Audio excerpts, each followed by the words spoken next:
Hello दोस्तों, आज हम आपके लिए प्रमुख युद्ध जो पेपर में अक्सर पूछे जाते हैं उनके बारे में आज हम आपको बताते हैं। जैसे कि तराइन का प्रथम युद्ध जो है उसको थानेश्वर का युद्ध भी कहते हैं।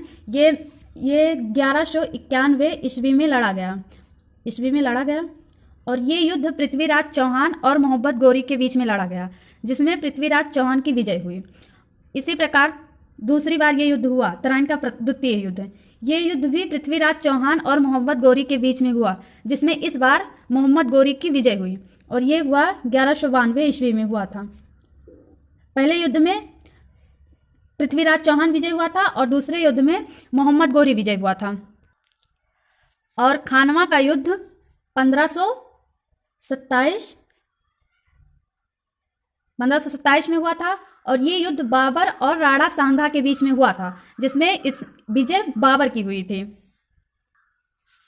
चौसा का युद्ध 1539 में हुआ था और इस युद्ध में शेरशाह और हुमायूं भाग लिए थे, जिसमें विजय शेरशाह की हुई थी। हल्दी घाटी का युद्ध 1576 में हुआ था और ये युद्ध राणा प्रताप और अकबर और मानसिंह के बीच में हुआ था। और प्लासी का युद्ध 1757 में हुआ था।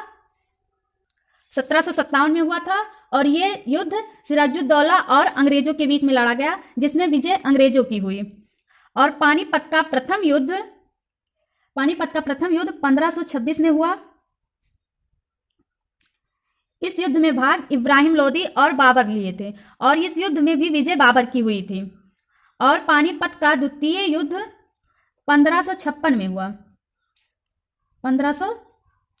हुआ। इसमें भाग बाबर के पुत्र मतलब कि अकबर और हेमू के बीच में युद्ध हुआ और इसमें विजय अकबर हुए।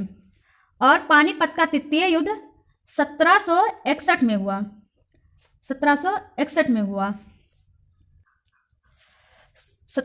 में हुआ और इस युद्ध में अहमद शाह अब्दाली और मराठों के बीच में युद्ध हुआ था और ये युद्ध विजयी हुए थे इसमें अहमद शाह। और बक्सर का युद्ध 1764 में हुआ था और इस युद्ध में मुसलमान की संयुक्त सेना और अंग्रेजी सेना ने भाग लिया था, जिसमें अंग्रेजों की विजय हुई थी। ये हमारे प्रमुख युद्ध हैं जो अक्सर पेपर में पूछे जाते हैं, तो आप इन सभी युद्धों को याद कर लीजिएगा, आपके बहुत काम आएगा। और वीडियो अच्छा लगा हो तो चैनल को सब्सक्राइब कर दीजिए।